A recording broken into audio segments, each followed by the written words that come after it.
Et bonjour à tous, on se retrouve pour une petite vidéo concernant Playground AI. Donc j'avais un peu abandonné le site parce que j'utilise surtout Leonardo AI puisqu'il a des modèles différents, donc je peux avoir des résultats mais de meilleurs résultats. Mais Playground AI vient d'ajouter un éditeur de canvas et franchement il est très bien pensé, il est très bien. Il ressemble énormément à l'éditeur de Canva qu'on peut trouver dans Leonardo AI et même dans Invoke. Et surtout, Leonardo AI est disponible sur accès. Je ne sais pas si maintenant c'est libre à tous. Donc peut-être que vous n'y avez pas accès. Playground AI, c'est disponible pour tout le monde et le compte gratuit vous donne 1000 images par jour. Donc vous pouvez directement l'utiliser. Donc vous vous inscrivez sur playgroundai.com. Hein. Et ici maintenant, vous avez, donc ça c'est la création d'images traditionnelles. On aborde, voilà, c'est ce qu'on avait fait dans plusieurs de nos vidéos. Et ça c'est le canvas. Donc si vous avez vu ma vidéo du canvas de Leonardo AI, c'est très similaire. C'est juste qu'il n'y a pas de modèle. Puisque Playground AI utilise que Stable Diffusion 1.5, mais c'est largement suffisant. Et voici le modèle. En fait, ici vous avez plusieurs options. Donc vous pouvez importer une image à partir de laquelle vous pouvez travailler. Vous pouvez et supprimer certaines parties de l'image si ça vous plaît pas. Vous pouvez changer l'image, bouger l'image, quoi. Voilà, et voici le cadre en fait. Dans un canvas éditeur, en fait,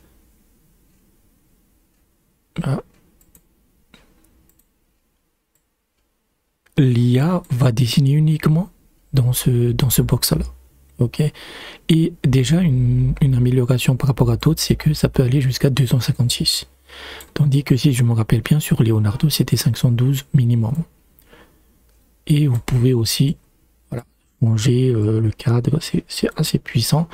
Avec la touche Shift, vous gardez le ratio, parce que je veux 512.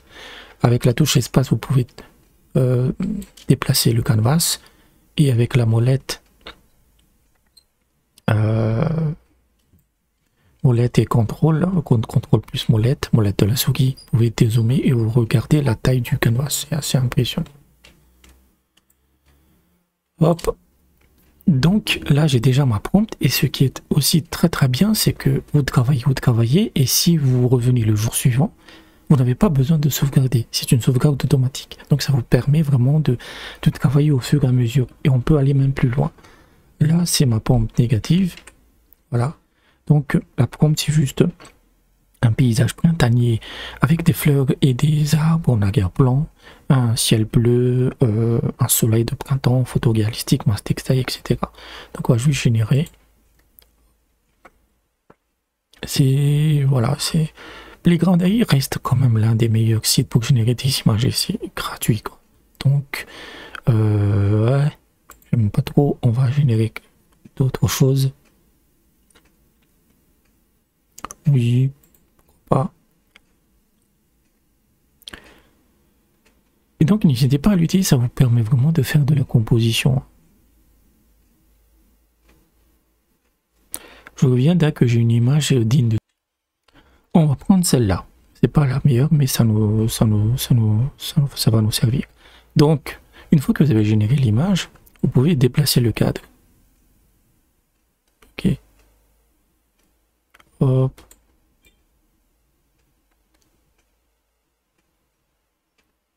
En fait, il peut s'aligner, mais j'arrive pas à le faire. On va le faire comme ça. Parce qu'en fait, ça, c'est de l'own painting. C'est-à-dire que vous demandez à l'IA d'étendre l'image. Oui. Je vais légèrement... Vous voyez, là, il se trouve en rouge, le cadre, ça signifie qu'il est aligné avec l'image. C'est ce que j'avais un peu regretté avec Leonardo, c'est que vous ne pouviez pas aligner. Là, l'image est parfaitement alignée. Et vous ne changez pas la prompt, en fait, parce qu'on veut étendre l'image. Donc, c'est de l'own painting. Et l'image sont de bonne qualité. Voilà, ça va étendre quasiment à l'infini. On va légèrement, et on va faire ça de l'autre côté. Hop. Voilà.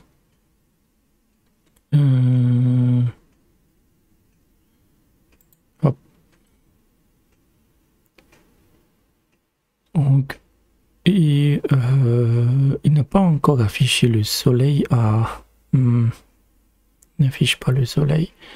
Et je vais monter un peu.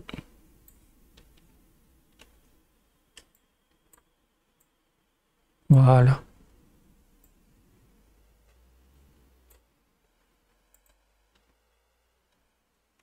En fait, c'est important que vous gardiez le maximum de l'image générée à l'intérieur du cadre. Parce que sinon, il va créer des doublons. Voyons voir. Oh oui, ça a l'air pas mal. Ça a l'air pas mal.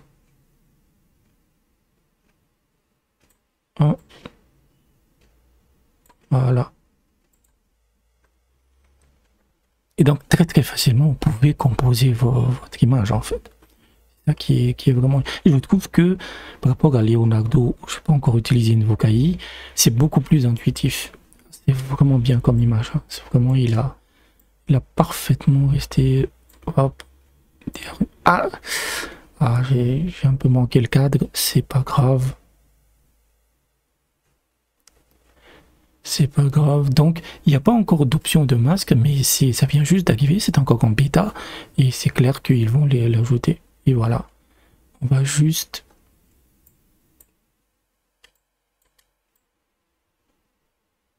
Voilà. Juste compléter un peu l'image. Malheureusement, le soleil, il n'a pas réussi à le faire.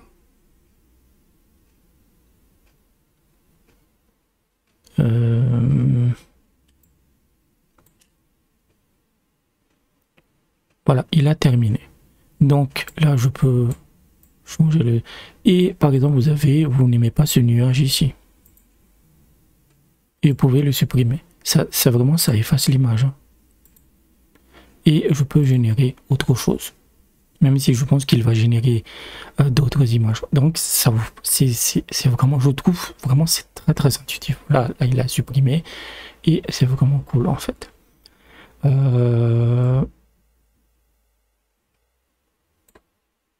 Et on va s'amuser un peu.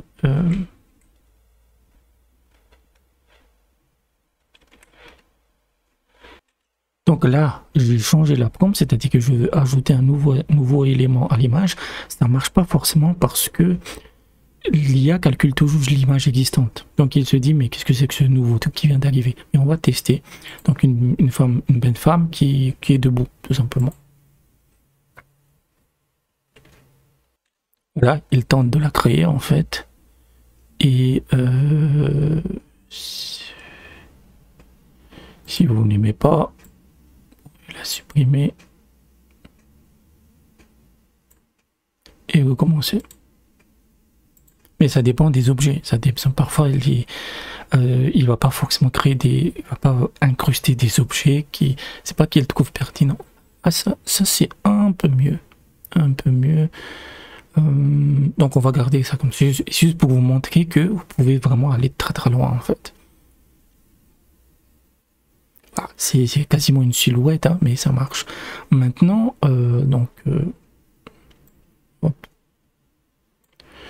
maintenant, il y a des trucs vraiment cool, c'est que ici, vous avez le menu du canvas. Et le menu du canvas, en fait, vous pouvez sauvegarder votre projet. Donc il doit être là, voilà. Ok, il est là. Maintenant, une fois que vous avez terminé votre image, vous allez ici. Et là, vous pouvez la télécharger. Vous pouvez la copier. Par exemple, pour la mettre dans un Photoshop ou autre, GIMP, télécharger l'image. Et là, l'image, techniquement, elle est téléchargée. Et voilà, on est à 1100 x 700. Donc, le dark mode, c'est vraiment chiant, mais qu'est-ce que vous voulez, c'est comme ça. Et donc, dans le fichier, vous pouvez aussi réinitialiser le canvas. Vous dites, voilà, j'ai terminé. Vous pouvez comment dire, charger votre projet. Je pense que c'est lié à ça. Non, ça c'est l'image, c'est une autre image que vous voulez prendre comme base. Et donc, hop, on va réinitialiser le canvas et on va voir si ça marche. File, import project file. C'est lequel? Putain, j'ai oublié. C'est pas celui-là. C'était mon test.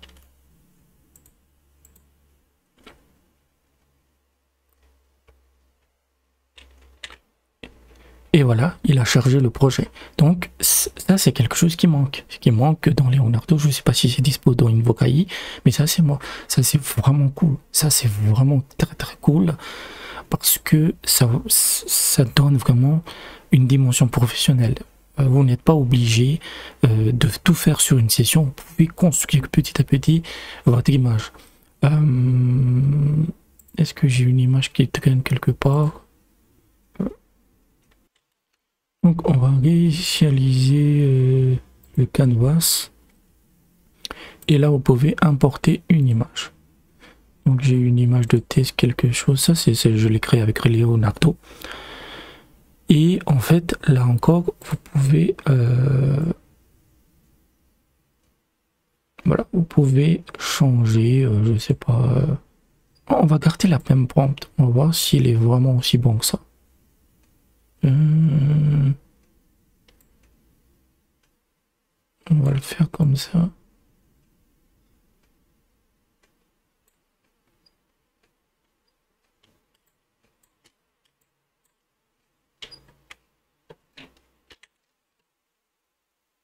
Donc on a gardé la même prompt que la femme qui est debout et on va voir. Et ça c'est une image différente. Hein.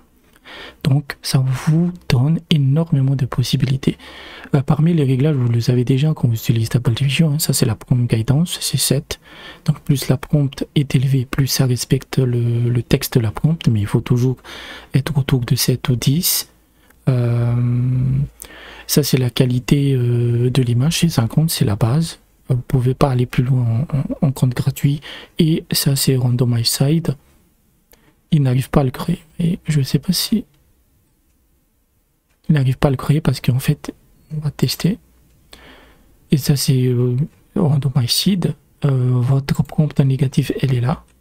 Vous pouvez aussi, il y a directement les filtres. Hein. Playground est très très très fort pour les filtres. C'est-à-dire que vous ne voulez pas vous faire chier avec les paramètres des prompts.